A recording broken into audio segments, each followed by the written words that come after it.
మీ మోకాల నొప్పులకు ఎటువంటి సర్జరీ లేకుండా ఎపియాన్ పెయిన్ క్లినిక్ అందిస్తున్న అత్యాధునిక చికిత్స.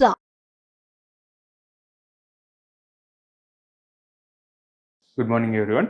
I'm Dr. Kiran, consultant medical oncologist working at Medicover Cancer Hospital. So ఇవాళ మనం రొమ్ము క్యాన్సర్ గురించి తెలుసుకుందాం. రొమ్ము క్యాన్సర్ అంటే ఏంటి, ఏ ఏజ్ గ్రూప్లో వస్తుంది, దాని లక్షణాలు ఏంటి, ఒకవేళ మనకు రొమ్ము క్యాన్సర్ ఉందని డౌట్ వస్తే ఏం చేయాలి.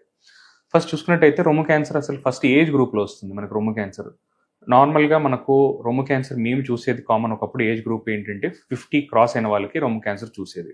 కానీ ఈ మధ్యన మేము చూస్తున్నది ఏంటి, 30 years, కొంతమంది 25 yearsలో కూడా రొమ్ము క్యాన్సర్తో వస్తున్నారు. రొమ్ము క్యాన్సర్ అలా అసలుకి వచ్చిందని ఎలా తెలుసుకోవాలి? నార్మల్గా మనకు రొమ్ములో ఈ రొమ్ము క్యాన్సర్ ప్రత్యేకత ఏంటంటే it will present as a painless lump. మనకు రొమ్ములో ఏదైతే కొవ్వు గడ్డలాగా ప్రజెంట్ అయ్యి అసలు మీకు దానికి ఎటువంటి సైన్స్ సిమ్టమ్స్ ఉండకుండా కేవలము గడ్డలాగా ప్రజెంట్ అవుతుంది. దానికి నొప్పి కూడా ఉండదు. చాలా వరకు మనం ఏంటంటే ఈ ఏజ్ గ్రూప్లో ఉన్న ఫీమేల్స్ ఏంటంటే కొవ్వు గడ్డ అయి ఉంటుంది, లేకపోతే నార్మల్గా మనకు మెన్స్ట్రల్ చేంజెస్ వల్ల బ్రెస్ట్లో కొంచెం ఫ్యాట్ అక్యుములేషన్, కొంచెం చేంజెస్ వస్తాయి, అలా ఉంది అని చెప్పేసి వదిలేస్తారు. కానీ మీరు డెఫినెట్గా ఎనీ బ్రెస్ట్ లంప్ మీకు ఎటువంటి రొమ్ముగడ్డ ఉన్నా కూడా మీకు కొద్దిగా న్యూలీ డిటెక్టెడ్ ఎనీ లంప్ మీకు ఉంటే ఖచ్చితంగా మీరు ఒక సర్జికల్ ఆంకాలజిస్ట్ని కానీ ఒక మెడికల్ ఆంకాలజిస్ట్ని ఖచ్చితంగా కన్సల్ట్ చేయాలి. ఎందుకంటే మీకు రొమ్ము క్యాన్సర్ ఉంది అని డిటెక్ట్ చేయడము ఇంపాసిబుల్. ఎర్లీ స్టేజెస్లో మీకు కేవలం అది ఓన్లీ పెయిన్లెస్ లంప్ లాగా ప్రజెంట్ అవుతుంది, చాలా వరకు మిస్ చేస్తారు.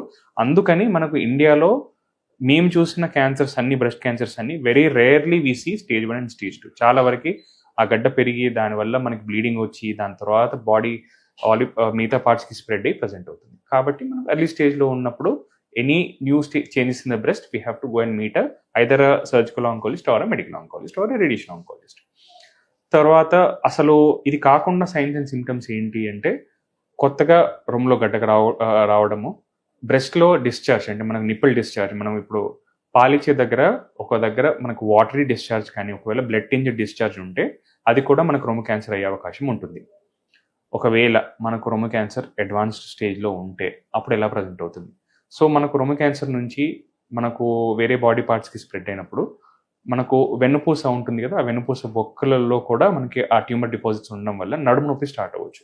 సో మనకు డైలీ కాన్స్టెంట్ విపరీతమైన నడుము నొప్పి, ఇంతకుముందు దానికి ఎటువంటి సైన్ మనకు అంటే లైక్ దెబ్బ తగలకుండా కంటిన్యూస్గా నడుము నొప్పితో ప్రజెంట్ అవుతే అప్పుడు కూడా మనము ఆంకాలజిస్ట్ని కలవడం బెటర్. అది కాకుండా ఇంకెక్కడ స్ప్రెడ్ కావచ్చు, ఊపిరితిత్తుల్లోకి స్ప్రెడ్ అయినప్పుడు మనకు దగ్గు రావడము, ఆయాసం రావడము, లేకపోతే కొన్నిసార్లు బ్రెయిన్కి స్ప్రెడ్ అవుతుంది. బ్రెయిన్కి స్ప్రెడ్ అయినప్పుడు కూడా మనకు ఫిట్స్ లాగా ప్రజెంట్ అవడము, లేకపోతే ఏదన్నా ఒక పార్ట్ వీక్నెస్ రావడము, ఇలా మనము చూసుకోవచ్చు. ఒకవేళ రొమ్ము క్యాన్సర్ డిటెక్ట్ అయింది, తర్వాత ఏం చేయాలి? అసలు ఫస్ట్ రొమ్ము క్యాన్సర్ డిటెక్ట్ అవ్వడానికి మనం ఏమేం చేయాలి? సో ఆంకాలజిస్ట్ దగ్గర మీరు వచ్చినప్పుడు రొమ్ము క్యాన్సర్ ప్రజెంటేషన్తో వచ్చినప్పుడు మేమేం చేస్తామంటే ఫస్ట్ బయాప్సీ, అది రొమ్ము క్యాన్సరా కాదా. బయాప్సీ అంటే చిన్న నీడిల్తోని మనము ఆ రొమ్ములో ఉన్న గడ్డలోకి పంపించేసి దాని నుంచి ఒక చిన్న పీస్ తీసుకుని టెస్టింగ్ పంపిస్తాం. పంపించినప్పుడు మనకు దాన్ని బట్టి అది అసలు రొమ్ము క్యాన్సరా కాదా, ఒకవేళ రొమ్ము క్యాన్సర్ ఉంటే దాంట్లో టైప్ ఏంటి అది తెలుస్తుంది. తర్వాత ఏంటి, తర్వాత మనం పెట్ సిటీ స్కానింగ్ చేయిస్తాం. పెట్ సిటీ స్కానింగ్ వల్ల మనకు తెలిసేది ఏంటంటే రొమ్ము క్యాన్సర్ ఎక్కడెక్కడ ఉంది, దాని స్టేజ్ ఏంటి, అది అక్కడే ఉందా, అక్కడ నుంచి మనకు వేరే బాడీ పార్ట్స్కి స్ప్రెడ్ అయిందా, ఒకవేళ లోకలైజ్డ్గా ఉంటే దాని స్టేజ్ ఏంటి, ఇవి తెలుసుకోవడానికి పెట్ సిటీ స్కానింగ్ చేయిస్తాం. ఇవి తెలిసిన తర్వాత మనకు ఏ స్టేజ్లో ఉందో దాన్ని బట్టి మనం ట్రీట్మెంట్ చేస్తాం. స్టేజ్ 1 and 2 ఎర్లీ స్టేజ్ అంటాము. వీటిల్లో మనకు చాలా వరకు అయితే సర్జరీ చేస్తాము. సర్జరీ చేసి దాని తర్వాత ఆపరేషన్ చేసిన స్పెసిమెన్లో మనకి ఏమైనా రిస్క్ ఫ్యాక్టర్స్ ఉంటే దాన్ని బట్టి కీమోథెరపీ అండ్ రేడియేషన్ చెప్తాము. ఒకవేళ స్టేజ్ 3లో ప్రజెంట్ అయింది, దెన్ అప్ఫ్రంట్ సర్జరీకి వెళ్లకుండా కొంతమంది మనకు నియోజువెంట్ కీమోథెరపీ అని ఇస్తాం. అంటే మనకు ఫస్ట్ కీమోథెరపీ ఇచ్చి గడ్డ సైజ్ని కరిగించి తర్వాత మనం సర్జరీకి పంపిస్తాం. సర్జరీకి పంపించిన తర్వాత మనం radiation depending on the need పంపిస్తాం. 4th స్టేజ్లో మనకి ట్రీట్మెంట్ ఏంటి? 4th స్టేజ్లో మనకు ఒకవేళ హార్మోన్ పాజిటివ్ బ్రెస్ట్ క్యాన్సర్ అయితే కేవలం ట్యాబ్లెట్తోని మనం జబ్బు కంట్రోల్లో పెట్టవచ్చు. దాన్ని మనము పాల్బోసిస్లిప్తో యాడ్ చేసుకొని ఇంకా ఎక్కువ బెనిఫిట్స్ తీసుకోవచ్చు. ఒకవేళ అది మనకు హార్మోన్ నెగిటివ్ ట్యూమర్ అయిందనుకోండి, దాంట్లో మనకి ఇమ్యూనోథెరపీ రోల్ ఉంటుంది. ఇమ్యూనోథెరపీ కాంబినేషన్ కీమోథెరపీ పెట్టి మనకు ఎక్కువ రోజుల వరకు క్యాన్సర్ స్ప్రెడ్ అవ్వకుండా కంట్రోల్ చేసుకోవచ్చు.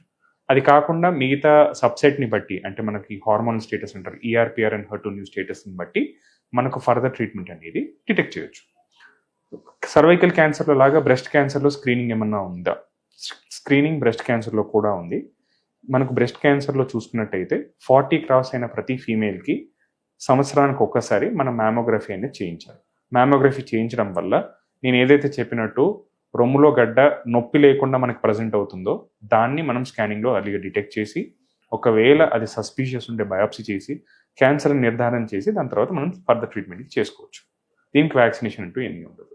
ఈ మధ్య మనం సోషల్ మీడియాలో చూసినట్టయితే చాలా వరకు ఒక కామన్ క్వశ్చన్, కుకింగ్ ఆయిల్కి క్యాన్సర్కి ఏమైనా సంబంధం ఉందా?